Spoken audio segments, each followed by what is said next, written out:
c'est vraiment le buzz du moment. Alors justement, je me suis posé la question, est-ce qu'ils avaient ressorti ce livre pour faire un buzz? Parce que c'est vrai que c'est un énorme buzz. C'est un des livres les plus, le livre le plus terrible de l'histoire. Mein Kampf, le livre d'Hitler qui a été à la base de son programme et du cauchemar de la Seconde Guerre mondiale, qu'on pourra maintenant tous lire, puisqu'il y a une réédition aux éditions Fayard, une grande maison d'édition, Fayard. Et c'est aujourd'hui que Fayard publie sa réédition de Mein Kampf dans une version critique, attention, avec des commentaires de nombreux spécialistes du nazisme. C'est la première fois qu'un éditeur republie l'ouvrage passé dans le domaine public en 2016. On va en parler ce soir, parce que c'est vrai que ça a défrayé la chronique. Hier, j'ai vu que beaucoup de unes de magazines étaient consacrées à la réédition de ce livre. On a avec nous Arnaud Klarsfeld. Merci d'être avec nous. Célèbre avocat. Je suis très heureux de vous voir avec nous. Merci beaucoup.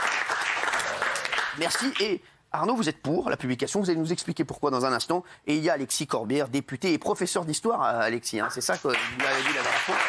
Et il est contre la publication. Alors, j'aimerais faire d'abord un petit tour de piste. Et après, j'aimerais avoir, bien sûr, les avis d'Arnaud et d'Alexis. Vous, Géraldine Maillet, vous êtes pour? Déjà, si on veut acheter Mein Kampf aujourd'hui, c'est possible. C'est édité par les éditions latines et c'est vendu. Il y a 5000 exemplaires qui sont vendus par an. Donc là, au moins, je trouve que Fayard a le mérite de faire une sorte d'édition contextualisée, expliquée. Évidemment, même critique est un mot qui est, qui n'est pas adapté. Mais moi, je pense qu'il ne faut absolument pas effacer l'histoire. Il ne faut pas canceller l'histoire, ce qui vient des États-Unis. Il faut expliquer, il faut mettre en perspective, il faut comprendre d'où vient l'horreur, comment elle a pu advenir. En plus, c'est très bien fait. Il y a une introduction qui est très très longue. C'est 2/3 de cet ouvrage. Ouais. Ça n'est pas Mein Kampf. Donc c'est très bien fait. Il y a des historiens avec des pop-up très précis pour déconstruire la pensée d'Hitler. Voilà, donc je pense que c'est très utile et à une époque où aujourd'hui on veut tout effacer, je pense que justement il faut donner du sens à l'époque. Voilà. Enfin, c'est pas pour le grand public, parce que c'est en édition limitée. Le livre coûte 100 €, je crois, et on le trouve pas partout. Il faut le commander. Après, il précise bien vraiment une nouvelle traduction, annotation critique, analyse historique. Gilles Verdez, vous pensez que malgré cela, c'est un non? Je suis totalement contre. Alors bien sûr, ce n'est pas une opération commerciale parce qu'en plus, les bénéfices seront reversés à la fondation Auschwitz-Birkenau. C'est bien de le dire. C'est bien de le dire. Ça, c'est très bien. Pour les éditions Fayard, c'est bien de le dire parce qu'il y en a plein qui ne savaient pas ça. Absolument. Où c'est une opération commerciale, c'est une opération de com aussi, de communication. Mais malgré tout, ça me semble inapproprié, surtout dans la France d'aujourd'hui, cette France fracturée qui a besoin de paix. Ça va activer, pour moi, encore des haines. Des gens vont s'en inspirer, des gens à la courte pensée. Ils vont pas voir qu'il y a Ils ne vont pas voir qu'il y a tous les mots d'historiens. Ils vont prendre ça au premier degré, ils vont s'en servir comme d'une sorte de bréviaire. Je trouve que c'est un produit inflammable, très dangereux, et je suis totalement contre cette édition. Alors Arnaud Klarsfeld, vous venez d'entendre deux points de vue complètement différents. Vous, c'est quoi votre position? Je crois que madame a très bien expliqué les prémices. Si on ouvre par exemple le livre n'importe où, on voit que par Hitler, le texte d'Hitler est ici, et là il y a le bouclier protecteur des annotations qui permettent d'expliquer. Alors, on dit dans des temps pareils, mais dans des temps pareils, on est en temps de semi-crise, et dans des temps de semi-crise apparaissent des démagogues, qui sont des démagogues à la fois d'extrême droite et d'extrême gauche, et on doit se prémunir contre les démagogues. Et la meilleure façon de se prémunir contre les démagogues, c'est d'étudier le texte du plus grand démagogue du XXe siècle, qui a conduit à de catastrophes. Et vous êtes une émission... Je suis venu vraiment parce que les jeunes regardent votre émission. Et si j'ai un message à faire passer aux jeunes, c'est celui-là. Retournez-vous sur l'histoire du XXe siècle et regardez à quoi ont conduit les régimes d'extrême droite. Les régimes d'extrême droite ont conduit à Auschwitz et les régimes d'extrême gauche ont conduit au Goulag. Alors je vous en prie, mesdames et messieurs les jeunes, c'est-à-dire... développer votre esprit critique. Et ce livre, qui est destiné essentiellement aux chercheurs, permet de développer l'esprit critique, de voir en quoi les démagogues mentent, mettent des fausses informations. Hitler dit, par exemple, j'étais en permission en 1916, je suis revenu à Berlin. À Berlin, il n'y avait que des juifs à l'arrière et il n'y avait pas de juifs au front, alors que le pourcentage de juifs au front était très élevé par rapport à la population de juifs en général en Allemagne. Et d'ailleurs, c'était la même chose en France. Les juifs se sont battus tant en Allemagne qu'en France. Mais c'est très important qu'il y ait un esprit critique qui se forme, et l'esprit critique ne peut se former qu'en étudiant le mal et en le décortiquant. Et c'est destiné aux chercheurs, on l'a rappelé, il faut le commander. c'est pas la photo de Hitler qui est là. Et encore, je reviens sur ce que m'a dit Gilles Verdez. Hitler, on le voit partout, sur toutes les chaînes d'histoire. Quand vous regardez Netflix, on voit Hitler. Et dans des positions qui sont des positions avantageuses. Se tenant comme ça, le bras levé devant des milliers de supporters, comme un public, un forum romain avec tous les... Bon, là, et au moins, il est expliqué. Les bénéfices sont versés. C'est mon père qui a obtenu ça à la fondation Auschwitz-Birkenau. Les deux historiens qui ont fait le travail, qu'il faut citer, Florent Braillard et Andreas Wersching, qui était de l'allemand, ont fait un travail remarquable. Ce livre ne peut faire que du bien par qui il est lu, c'est-à-dire les universitaires et les professeurs, qui vont véhiculer l'esprit critique à leurs élèves. Alors Alexis, vous êtes professeur d'histoire aussi, Alexis Corbière, hein, pas seulement député. Et pour vous, vous êtes contre la publication de cet ouvrage, même avec les annotations critiques? Ouais, c'est-à-dire que j'ai entendu les arguments. Le but, paraît-il, c'est pour lutter contre l'extrême droite, il faudrait faire lire ce livre. Ben, c'est raté. À 100 €, ça ne va pas s'adresser à tout le monde. C'est extrême cher. Oui, mais ça, bon, je vais y revenir si vous voulez. Mais pour lutter contre le nazisme, il faudrait faire lire ce livre. Et quand même, si vous voulez, sur l'extrême gauche, je trouve ça bizarre de votre part que vous mettiez signé contre les choses, mais pour lutter contre les totalitarismes, M. Klarsfeld, il faut lire ce livre. Mais à 100 €, c'est une élite qui va se le payer, donc c'est raté. Donc, soit vous considérez que c'est que les plus riches qui peuvent se payer l'antidote contre les totalitarismes, ou alors il faut faire un travail populaire. Donc cet argument, il ne tient pas. Le travail populaire est fait par les universitaires et par les deuxièmement, les universitaires, ceux qui sont des spécialistes des totalitarismes et de l'Allemagne, lisent l'allemand, ont déjà lu Mein Kampf, qui n'est pas un livre interdit. Donc ça, c'est pas vrai. Cet argument n'existe pas. Et même ce travail existe déjà. Non. Et pour 100 €, on peut s'acheter des livres qui existent déjà, qui valent 10 ou 15 €. Non, mais moi, je ne l'ai pas encore lu. Si vous me l'offrez, je le prendrai avec plaisir. Moi, je l'ai lu. On apprend des milliers de choses. Même moi qui connais bien le sujet, on apprend des milliers de choses. C'est-à-dire pour un universitaire, c'est vraiment, je le dis sincèrement, c'est un trésor. Un trésor parce qu'il apprend plein de choses. 10 ans de travail. Non, mais j'espère que le travail ne s'adresse pas seulement aux fils de Serge et Beate Klarsfeld. Vous êtes éclairés là-dessus. Le débat, et si je prends votre argument, et je peux l'entendre, aujourd'hui, il y a un racisme qui se développe. Il faut lutter contre. Il faut des outils pédagogiques pour le faire. Je dis que ce livre n'est pas l'outil pédagogique en question. C'est pas vrai. Ou alors, pour le prix, vous dites 100 €. Le prix, le volume, etc. Réfléchissons à des outils beaucoup plus efficaces. Moi, ce que je crains, c'est quoi? Je ne prends pas les gens pour des imbéciles, mais je vais vous dire, pardon, j'aimerais terminer mon raisonnement. C'est qu'il va y avoir, malgré tout, une facilité. Éditer, c'est diffuser. Et il y aura un effet malgré tout. Mais le livre. Pardon, juste, je termine ma phrase. Géraldine l'a dit, le livre est depuis 1979. Oui. Il est. D'accord. Il peut les gens qui ont de l'argent, vous savez, être publié en France avec un avertissement de 8 pages. J'ai compris. Finissez, Alexis. Moi, ce que je trouve, c'est que on tolère parfois une forme d'antisémitisme mondain. Les gens qui ont de l'argent, moi je m'étais mis en colère il n'y a pas longtemps contre, il y a un écrivain qui s'appelle Louis-Ferdinand Céline, qui a écrit des livres, le Voyage au bout de la nuit, puis aussi des livres dégueulasses, antisémites. C'est sûr. Et il y a un éditeur, c'est Gallimard, un grand éditeur, je ne les soupçonne pas d'être antisémite, mais qui quand même dernièrement a tenu à rééditer ses livres.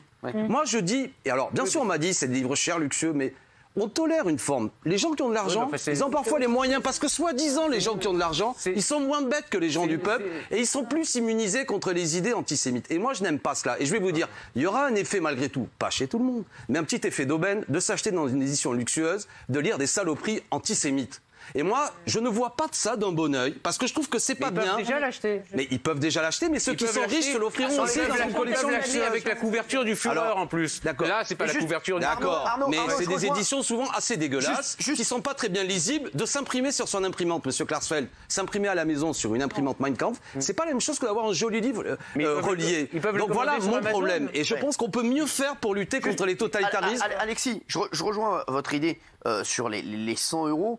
Est-ce qu'il n'aurait pas été possible, je ne sais pas, je vous pose la question, de faire une édition avec les annotations critiques qui soient... Mais qui va le lire? À part les universitaires, moi qui m'intéresse, personne ne va le lire. Qui va le lire? Franchement, le livre, d'abord, il est ennuyeux. S'il n'y a rien de personnel, il dit rien de personnel sur lui-même. C'est une sorte de darwinisme naturel qu'il transpose à la société avec les races et tout ça. La race Arnaud Klarsfeld, vous savez très bien qu'il y a des gens qui vont vouloir posséder l'objet sans même l'ouvrir. Ce qu'ils vont acheter, c'est une espèce de...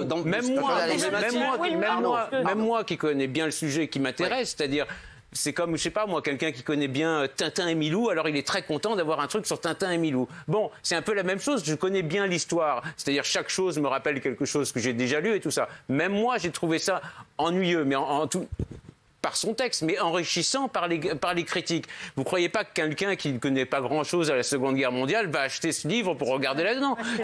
Le livre est destiné à quelqu'un qui est un universitaire, un professeur, et qui ensuite popularise ce qu'il a lu et a éclairé par l'édition critique. Valérie Bellamy, vous êtes d'accord avec Arnaud? Oui, je suis d'accord avec lui. Je suis très honnête, très spontanément, quand j'ai appris la réédition, mon premier, évidemment, élan a été de dire mais c'est pas possible, on insulte la mémoire des morts et des déportés. Et puis après, je me suis ravisée, j'ai réfléchi, je me suis posée, je me suis dit, qu'est-ce qu'on veut? Est-ce qu'on veut effacer? C'est-à-dire, ça n'a pas eu lieu, on ne veut pas voir, on met la tête dans le sable et on ne veut pas comprendre, relire, éviter que ça revienne? Ou est-ce qu'on veut se poser, décrypter, analyser, réfléchir? Moi, je préfère cette deuxième solution, même si vous comprenez bien à quel point... Ça existe déjà, qu'il y a chaque année énormément de livres d'universitaires. Bien évidemment, mais vous savez que par ailleurs, vous savez à quel point le fruit défendu fait toujours plus de frissons. Là, on est d'accord. Alors, vous confirmez ce que je suis en train de dire. Pardonnez-moi, Alexis Corbière, mais le fruit défendu, il est plus défendu là. Mais oui, il est plus défendu parce qu'on n'est plus obligé d'aller sur le darknet pour le choper. Est-ce que je peux dire on n'est plus obligé. Et là, au moins, il est annoté. Valérie, au moins, il y a des explications. Allez, Alex. Je veux dire une chose, sans faire trop le malin. Il y a un débat chez les historiens qui consiste à dire le nazisme, soit on l'explique en fonction des conditions de la défaite de la Première Guerre mondiale, du chômage qui monte en Allemagne, de la crise économique, aussi de la volonté de la part de... Il y a une poussée révolutionnaire en Allemagne et il y a des gens qui ont de l'argent, qui donnent de l'argent à ces nazis pour casser la figure aux syndicalistes, pour empêcher qu'il y ait des mouvements sociaux. C'est ça qui explique la montée du nazisme. Ou alors on explique qu'il y a un livre diabolique qui expliquerait des choses et on met au centre Mein Kampf et selon moi, on ne comprend pas le nazisme en raison d'un livre. C'est faux. J'ai entendu cette critique sur écoute, vous savez quoi, moi j'ai un désaccord avec le titre, historiciser le mal. Mais cette charge morale ne veut rien dire. C'est pas le mal comme si c'était le diable. Mais c'est un outil parmi d'autres. J'ai entendu cette critique. Il y a des processus historiques et politiques qui amènent la montée de l'extrême droite. De l'hitlérocentrisme, c'est-à-dire qu'on mettrait tout sur la figure de Mein Kampf et sur la figure de... Mais il se trouve que néanmoins, qu'on le veuille ou non, c'est la théorisation de ce... Non, pas exactement, c'est pas vrai. Même s'il n'explique pas comment... La Shoah n'est pas présente dans Mein Kampf. Non, Valérie, écarter les Allemands, écarter les Juifs, pardon. Il y a dans Mein Kampf une volonté de mettre les Juifs en dehors du Reich. Et il y a des phrases où il dit si on avait mis quelques milliers de Juifs sous les gaz de la seconde... les gaz qui étaient dans les tranchées, eh bien l'Allemagne aurait gagné la Première guerre mondiale. Donc, et il y avait aussi la volonté de tuer dès la naissance les enfants dont la vie ne valait pas la peine d'être vécue. Et ce sont ces ciganes notamment. Le livre est très anticommuniste. Et d'ailleurs, le programme a été... Et d'ailleurs, le programme, ce qui s'appelait le programme T4 pour Tiergartenstrasse 4, où a été décidé cette opération contre les malades mentaux, eh bien, elle a précédé la mise à mort des Juifs. Et on peut la deviner, cette volonté de mise à mort des Juifs, déjà dans Mein Kampf. En tous les cas, il est arrivé quelqu'un qui était vagabond, quelqu'un dont tout le monde se moquait. Eh bien, il est arrivé en temps de crise, par sa démagogie et par son talent de tribun, à prendre le pouvoir dans une Allemagne en crise. Et c'est pour ça que je dis aux gens, méfiez-vous des démagogues, à la fois des démagogues d'extrême droite et des démagogues d'extrême gauche. Évitons les crises surtout, Arnaud Klarsfeld. C'est surtout le chômage contre lequel il faut se battre contre les crises, mais il faut aussi se méfier des démagogues qui utilisent les crises pour prendre le pouvoir. Et dès qu'un démagogue arrive au pouvoir, qu'il soit d'extrême droite ou d'extrême gauche, il n'y a pas d'exemple où les gens ont été heureux quand quelqu'un d'extrême droite ou d'extrême gauche a été au pouvoir. Et un démagogue de droite, vous êtes pour ou contre? Ça veut dire quoi ce que vous dites? C'est-à-dire le centre, on sait très bien ce que c'est le centre droit, le centre gauche. Mais on sait très bien aussi ce qu'est l'extrême droite et ce qu'est l'extrême gauche. Non mais attendez, bon, je ne veux pas polémiquer avec vous, mais vous êtes un peu dur, mais vous êtes aussi militant politique par ailleurs. Moi je suis ou du centre droit ou du centre gauche, selon les affinités. Moi je vous ai connu candidat pour Sarkozy. Amical, je vous ai connu candidat pour Nicolas Sarkozy, donc vous êtes très politique. Sarkozy n'est pas un démagogue d'extrême droite. Mais enfin, j'ai voté Macron aux dernières élections présidentielles et je voterai... Mais Arnaud Klarsfeld, non mais revenons à la discussion. Et je voterai pour le candidat le mieux placé pour faire barrage ou au candidat candidat d'extrême droite ou au candidat d'extrême gauche. Pour l'instant, c'est le candidat d'extrême droite. Donc je voterai sans C'est qui le candidat d'extrême gauche? Mélenchon. C'est la même chose pour vous, Madame Le Pen et Mélenchon? En tous les cas, si on retourne sur l'histoire du XXe siècle, l'extrême droite et l'extrême gauche ont apporté le malheur Je vous pose au une peuple. question. Pour vous, c'est la même chose, Mélenchon et Le Pen? Les démagogues, oui, sont les mêmes. Oui, c'est la même chose. Démagogie est la même. Donc pour vous, les idées de Jean-Luc Mélenchon et celles de l'extrême droite, c'est la même chose. Et vous êtes un beau lutteur contre le nazisme, dites-moi. Vous êtes un drôle de personnage. Vous pensez que ceux qui sont contre le racisme et ceux qui sont pour, c'est la même chose? Madame Le Pen n'est pas Hitler, Monsieur Mélenchon n'est pas Staline, mais il y a une dynamique dans les partis extrémistes qui amène. Donc vous choisirez pas, si demain il y a un second tour Mélenchon-Le Pen, vous choisissez pas? Là, je m'en vais. Ah d'accord, dis donc. D'accord. Je ne reste pas en France. Mais c'est bien votre bouquin à 100 €, c'est utile contre l'extrême droite. C'est pas mon bouquin, vous choisissez même pas celui qui est contre le racisme, qui est pour l'égalité entre les gens, pour vous c'est la même chose. La France insoumise Si en France, le choix, c'est bizarre. C'est ça qu'il faut le choisir. J'aimerais que Géraldine redite ce que vous venez de dire. Non, mais parfois, la France insoumise est un peu ambiguë sur l'antisémitisme et parfois, vous devriez... C'est pas vrai, madame. Je trouve. C'est pas vrai. Pardon. Donnez-moi un exemple. Parce que moi, je prends ce que vous venez de dire pour une insulte. Parce que moi, j'accepte pas l'antisémitisme. Parfois, il y a des ambiguïtés. Non, madame, ce n'est pas vrai. Je vais vous dire, si c'est vrai, ne m'invitez plus jamais, Cyril. Ne m'invitez pas avec ça. Moi, je suis pas ambigu. Non, mais je vais vous dire sérieux. C'est comme si je vous disais que vous... Non, mais je comprends ce que vous voulez me dire, mais acceptez que je... Si vous comprenez ce que je dis... Alors, dites-moi sur quoi je suis ambigu. Parfois... Non, j'ai pas dit vous. J'ai dit sur le parti... Qui, madame? Sur qui? Madame Obono, par exemple, parfois... Qu'a-t-elle dit sur quoi? Je sais pas, sur quoi? C'est grave de dire ça. Je trouve que parfois, il y a une mais madame, c'est hyper grave de dire ça. Écoutez, tant pis, je le dis. Prouvez-le, pardon. Je le prouve, je vous apporterai mes pièces à conviction la prochaine fois. Vous imaginez ce que vous dites? Oui, si je disais une méchanceté sur M. Klarsfeld ou Castaldi, je veux dire, prouvez-le, c'est infâme. On joue pas avec l'antisémitisme, merde. Moi, franchement, excusez-moi, madame, vous pouvez nous reprocher des choses, mais pas ça. Moi, j'accepte pas. Ou alors, Cyril, si vous pensez ça, ne m'invitez plus jamais. Merde, on ne joue pas avec ça. C'est trop grave.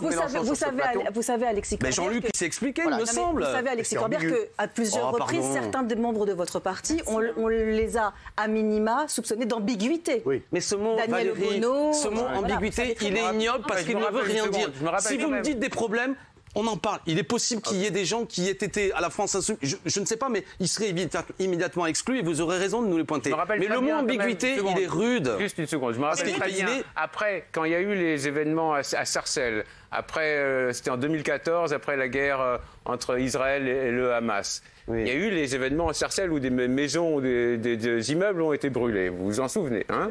Eh bien, Jean-Luc Mélenchon a fait un discours que j'ai écouté et que j'ai retranscrit. Et où il dit c'est l'effet de quelques énergumènes, et la communauté qui est agressive, c'est la communauté juive. C'est pas vrai. Écoutez, moi je mange jamais et je me trompe jamais, mais je ne dis pas grand-chose. C'est pas grave, ça vous arrive sur les faits, je vous promets, on fait un pari. Si vous voulez parier, on peut parier. J'ai le discours, je vous le donnerai. Et le discours m'avait extrêmement choqué. Et le discours était, oui, à relent antisémite, je dois le dire. Et en tous les cas, l'extrême gauche, quand elle arrive au pouvoir, elle devient nécessairement antisémite. En général, c'est le cas. Vous ne ferez pas obstacle à l'extrême droite en votant éventuellement Mélenchon ou des gens qui sont sur les mêmes idées. Enfin bon, on s'éloigne du sujet, mais juste s'il vous plaît, si je peux dire juste un truc sur Alexis que je connais bien. Si Alexis, non, mais il est absolument bien si Alexis avait été antisémite, vous ne l'aurez jamais mais oui, mais j'espère. Et voilà, c'est quelqu'un. Voilà, en tout cas, Alexis. Je n'ai jamais dit qu'Alexis était antisémite. Non, mais même Jean-Luc Mélenchon ou d'autres de mes amis. Mais non, mais c'est pas une accusation. Non, mais l'accusation est grave. Si elle est vraie, discutons-en. Mais vous comprenez pour lui. Non, mais pour moi, pour mes amis. Mais c'est réducteur de politiser le bouquin. Oui à 63%, non à 37%. Ils savent que ça coûte 5 € les 63%. Mais c'est pour les enseignants. Oui, mais non, mais il n'y a pas que les enseignants qui nous regardent. Voilà. Non, mais c'est pour les universitaires et l'ouvrage est envoyé gratuitement dans des bibliothèques aussi.